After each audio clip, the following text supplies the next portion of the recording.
함께 주는 말씀 마가복음 14장 53절부터 65절입니다. 신약 성경 81쪽입니다. 마가복음 14장 53절부터 65절입니다. 그들이 예수를 끌고 대제사장에게로 가니 대제사장들과 장로들과 서기관들이 다 모이더라. 베드로가 예수를 멀찍이 따라 대제사장의 집 뜰 안까지 들어가서 아랫 사람들과 함께 앉아 불을 쬐더라. 대제사장들과 온 공회가 예수를 죽이려고 그를 칠 증거를 찾되 얻지 못하니 이는 예수를 쳐서 거짓 증언하는 자가 많으나 그 증언이 서로 일치하지 못함이라. 어떤 사람들이 일어나 예수를 쳐서 거짓 증언하여 이르되 우리가 그의 말을 들으니 손으로 지은 이 성전을 내가 헐고 손으로 짓지 아니한 다른 성전을 사흘 동안에 지으리라 하더라 하되 그 증언도 서로 일치하지 않더라. 대제사장이 가운데 일어서서 예수에게 물어 이르되 너는 아무 대답도 없느냐? 사람들이 너를 치는 증거가 어떠하냐 하되 침묵하고 아무 대답도 아니냐 하시거늘 대제사장이 다시 물어 이르되 네가 찬송받을 이의 아들 그리스도냐? 예수께서 이르시되 내가 그니라. 인자가 권능자 우편에 앉은 것과 하늘 구름을 타고 오는 것을 너희가 보리라 하시니 대제사장이 자기 옷을 찢으며 이르되 우리가 어찌 더 증인을 요구하리요? 그 신성 모독하는 말을 너희가 들었도다. 너희는 어떻게 생각하느냐 하니 그들이 다 예수를 사형에 해당한 자로 정죄하고 어떤 사람은 그에게 침을 뱉으며 그의 얼굴을 가리고 주먹으로 치며 이르되 선지자 노릇을 하라 하고 하인들은 손바닥으로 치더라. 아멘. 할렐루야. 여전히 더위가 계속되고 있습니다. 늘 건강에 유의하시고 또 날마다 우리가 기도하는 그 자리, 또 말씀 듣는 자리, 또 말씀에 순종하는 자리, 그런 믿음의 자리를 지켜가는 모두가 되기를 주의 이름으로 축원합니다. 우리가 이 세상을 살다 보면 강자한테는 약하고 약자한테는 강한 사람들을 보게 되죠. 강한 사람에게 강해야 되고 약한 사람에게는 약해야 되는데 세상에 많은 사람들이 강한 사람 앞에서는 약하고 약한 사람 앞에서 오히려 강한 그런 모습들을 보여주고 있는 것 같아서 좀 안타까운 생각이 들 때가 간혹 있습니다. 우리는 세상을 향하여 나아갈 때 어떤 마음가짐을 가져야 될까 하는 거죠. 세상을 살다 보면 참 우리 힘으로 안 되는구나 하는 일들을 많이 만나게 됩니다. 그래서 세상의 흐름에 편승하기도 하고 또 세상에서 나의 힘 없음을 보고 스스로 절망하기도 합니다.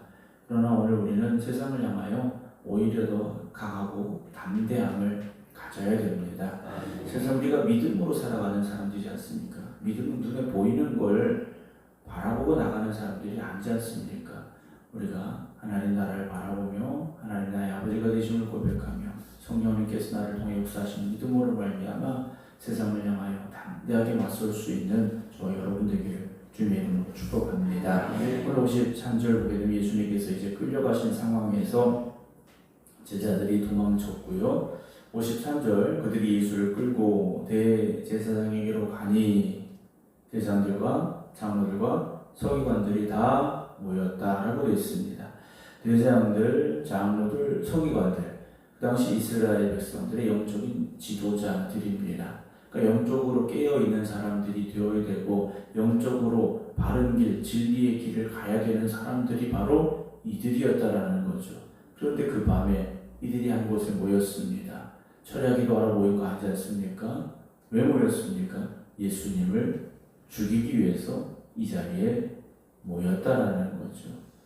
그들의 직책이 또 그들의 지금까지의 삶이 참으로 무색해지고 헛되게 되는 순간이 바로 여기 펼쳐지고 있었다라는 거죠.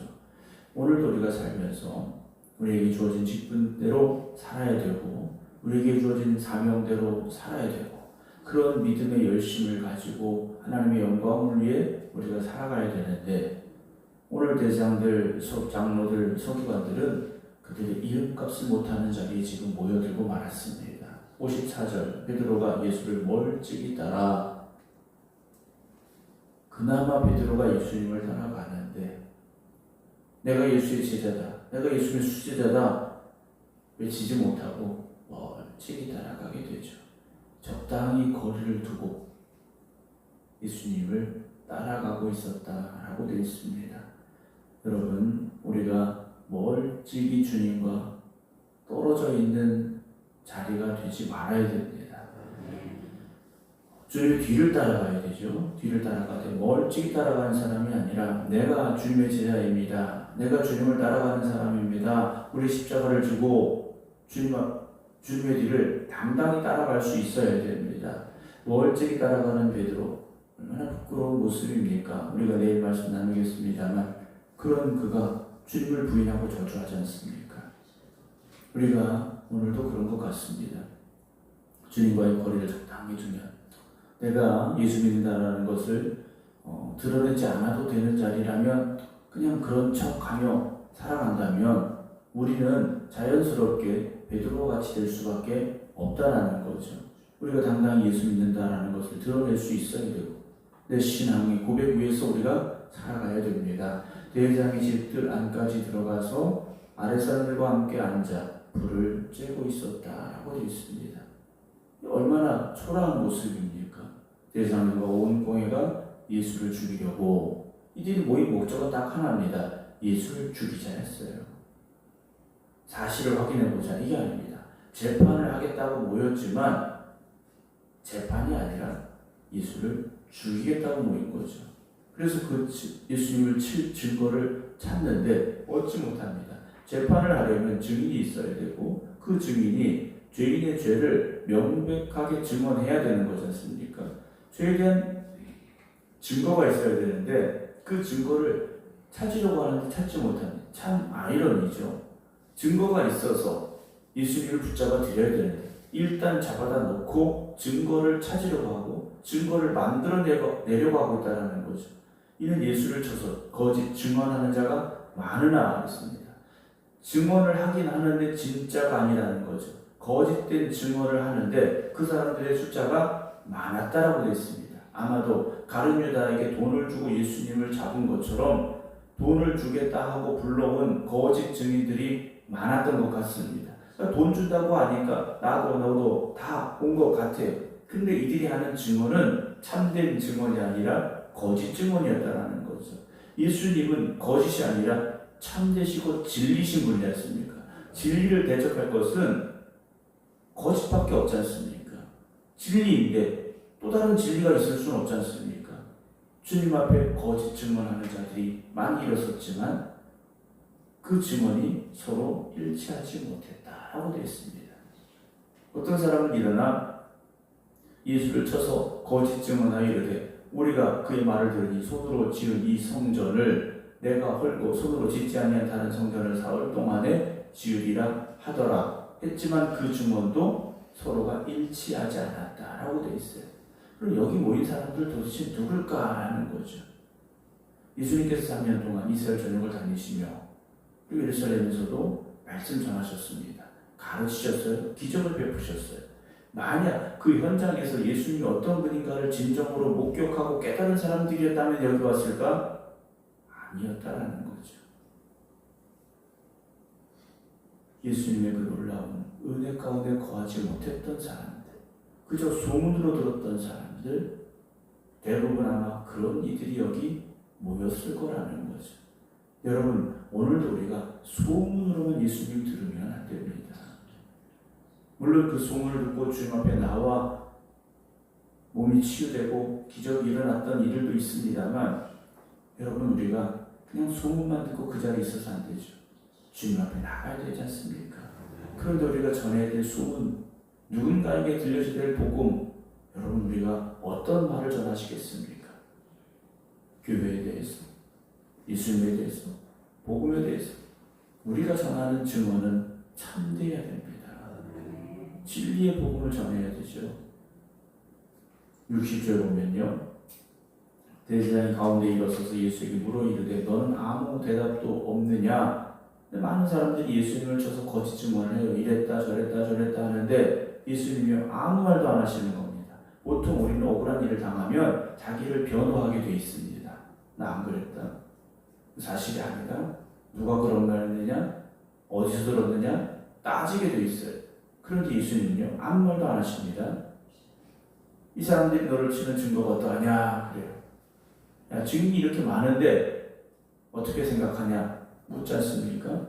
그런데 61절 예수님께서 여전히 침묵하시고 아무 대답도 아니하시는 거예요. 맞다, 틀리다, 이렇다 저렇다 아무 대답도 안 하시는 겁니다. 왜냐 예수님은 여기서 이제 십자가에 달려 죽으셔야 된다는 것을 아셨기 때문에 아무 말씀하지 않으시죠. 그랬더니 대제사장이 다시 묻습니다. 네가 찬송받을 이 아들 그리스도냐? 찬송받을 이는 누구겠습니까? 하나님이시죠. 대제사장은요 이 죄인을 재판하는 자리에서 차마 하나님의 이름을 들먹일 수 없어서 나름대로는 하나님의 그 거룩하신 이름을 부를 수 없어서 찬송받을 이에라고 말하고 있습니다. 겉으로는 얼마나 하나님의 이름을 거룩하게 생각합니까? 그러나 지금 하나님의 뜻을 대적하는 이가 누굽니까? 자기 자신이었다는 거죠.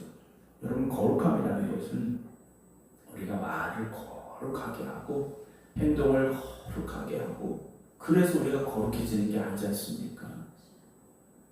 우리의 생각이, 우리 마음이, 우리 삶이 거룩해야 되지 않겠습니까? 네가 찬송받을 이 아들 그리스도냐? 그렇죠.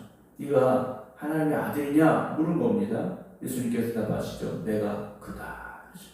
인자가 권능자 우편에 앉은 것과 하늘 구름을 타고 오는 것을 너희가 보리라. 주님께서는요 진리를 말씀하셨지 않습니까? 그런데 63절 대제사장이 자기 옷을 찢으며 이르되 우리가 어찌 더 증인을 요구하겠는가? 그 신성 모독하는 말을 너희가 들었도다. 지금까지 많은 증인을 내세웠지만 이 증인들이 서로 다른 말들을 하다 보니까 증인으로 왔지만 그 증인들의 증언이 증거로 채택될 수가 없는 상황이었는데 이 대제사장이요 네가 하나님의 아들이냐 물었더니 예수님께서 그렇다 하신 거예요.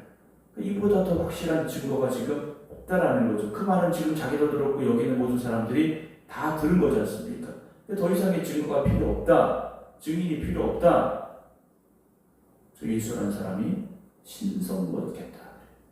하나님에게 아들이 어디 있느냐라는 거죠. 너희는 어떻게 생각하느냐?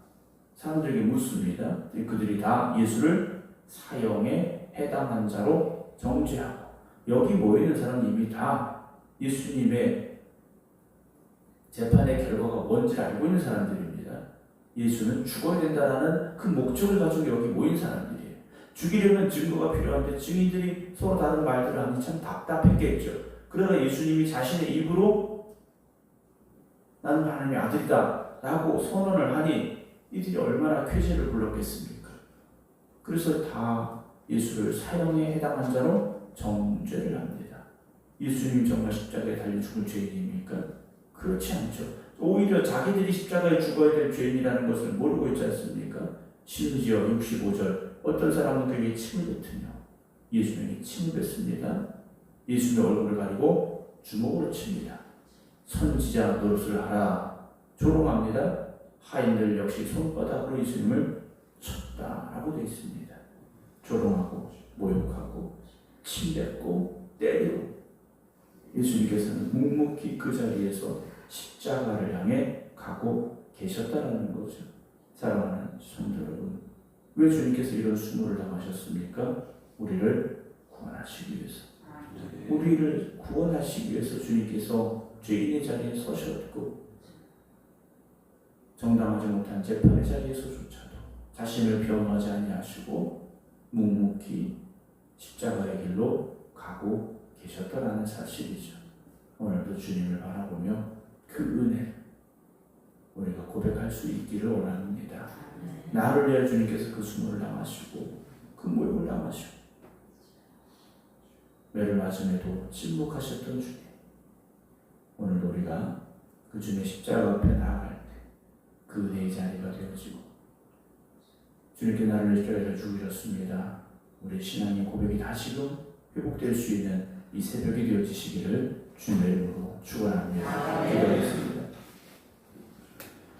죄 없으신 주님께서 부당한 재판을 받고 계셨습니다. 증인으로 왔던 이들은 서로가 다른 말을 하였습니다.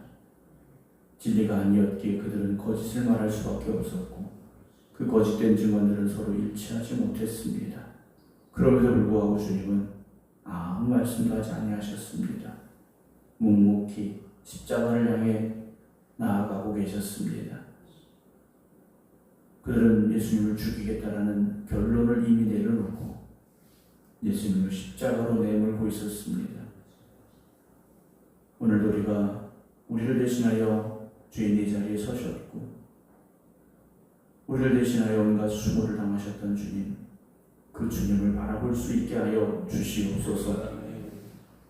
우리가 세상을 살아가며 참된 믿음으로 살아가야 되는데 진리 안에 거하는 삶이 되어야 되는데 우리가 세상을 향하여 그렇지 못했습니다. 세상과 하나 되려 할 때도 있었고 세상의 유혹 앞에 흔들릴 때도 있었습니다. 주님, 오늘 우리가 다시금 결단나게 하여 주시어서 믿음의 사람으로 담대히 살아갈 수 있는 저희를 되게 하시고 우리를 원하시는 주님의 십자가의 사랑을 고백하며 증거할 수 있는 저희들 되게 하여 주시옵소서. 오늘도 새벽에 기도드리는 이들을 주님 기억하시사 오늘도 믿음으로 승리하는 삶이 되게 하시고 주님이신 내가 충만한 삶이 되게 하시고 영과 육이 강건해지는 저희를 되게 하여 주시옵소서.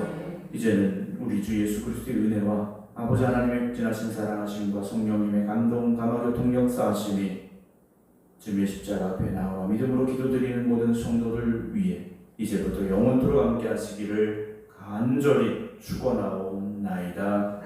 아멘.